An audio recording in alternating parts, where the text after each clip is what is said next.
নমস্কার শিক্ষার্থী বন্ধুরা। এই মুহূর্তের সবচেয়ে বড় ব্রেকিং নিউজ বা গুড নিউজ বলতে পারেন।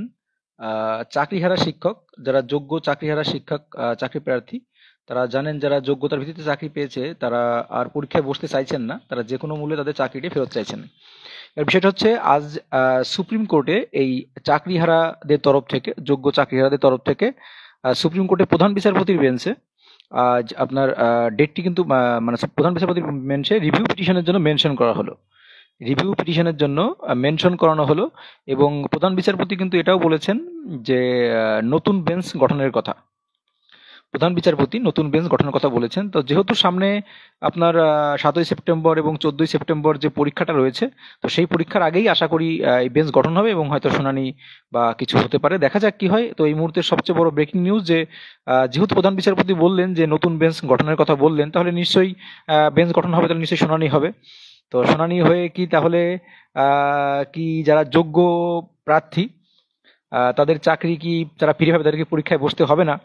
তো এই নিয়ে কিন্তু আবার একটা প্রশ্ন চিহ্ন চলে আসলো, কারণ যেহেতু রিপিটিশন মেনশন করানোর সময় আপনারা হয়তো জানবেন অনেকেই, তো প্রধান বিচারপতি বললেন যে ঠিক আছে, বিষয়টা নতুন বেঞ্চ গঠনের কথা তিনি কিন্তু একটা বার্তা দিলেন। তো এটা কিন্তু একটা, যারা চাকরিহারা যোগ্য প্রার্থী তাদের জন্য কিন্তু কিছুটা হলেও আশার বা স্বস্তির নিঃশ্বাস, যে আবার সেটাকে পুনরায় দেখা হবে, বিবেচনা করা হবে। তো এই মুহূর্তের সবচেয়ে বড় ব্রেকিং বা নিউজ এটাই, যে আবার কিন্তু রিভিউ পিটিশন এর জন্য মেনশন করালেন।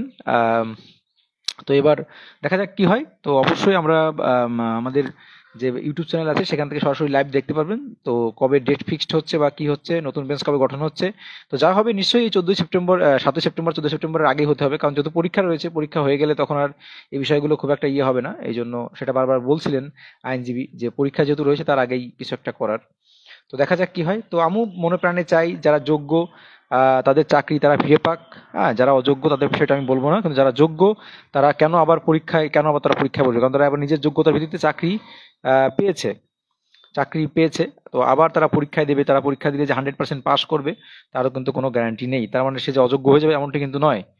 তো শুধু শুধু আবেগ দিয়ে ভাবলেই হবে না, বাস্তবতা দিয়ে বুঝতে হবে। আপনি নিজেকে ওই জায়গাটা দাঁড় করে দেখুন, যে আপনি একবার যোগ্যতার ভিত্তিতে নিজের যোগ্যতায় পরিশ্রম করে, বছরের পর বছর পরিশ্রম করে পাশ করেছেন, ইন্টারভিউ দিয়েছেন, পাশ করেছেন, আপনার মেরিট লিস্টে নাম উঠেছে। তো অনেকে আছে দেখবেন যে সেই সময় হয়তো কেউ পয়েন্টে পয়েন্টে বাদ গেছিল, তাহলে সে কি অযোগ্য ছিল? সেও কিন্তু অযোগ্য ছিল না। তাহলে তার মধ্যে বিষয়টা হচ্ছে, যারা যোগ্যতার ভিত্তিতে এত পরিশ্রমের পর চাকরি পেয়েছে, তাদের চাকরি চলে গেছে, আবার তাদের নতুন করে পরীক্ষায় বসতে হবে, তারা পরীক্ষায় 100% পাস করবে, তার কিন্তু কোনো গ্যারান্টি নেই। হ্যাঁ, তারা পরিশ্রম অবশ্যই করছে, আবার পরিশ্রম করবে, কিন্তু এই চাকরির পরীক্ষায় পরিশ্রম করে বসলেই যে আপনি 100% যে আপনার চাকরি সুনিশ্চিত, সেটা কিন্তু বলা অতটা সহজ নয়। তো দেখা যাক।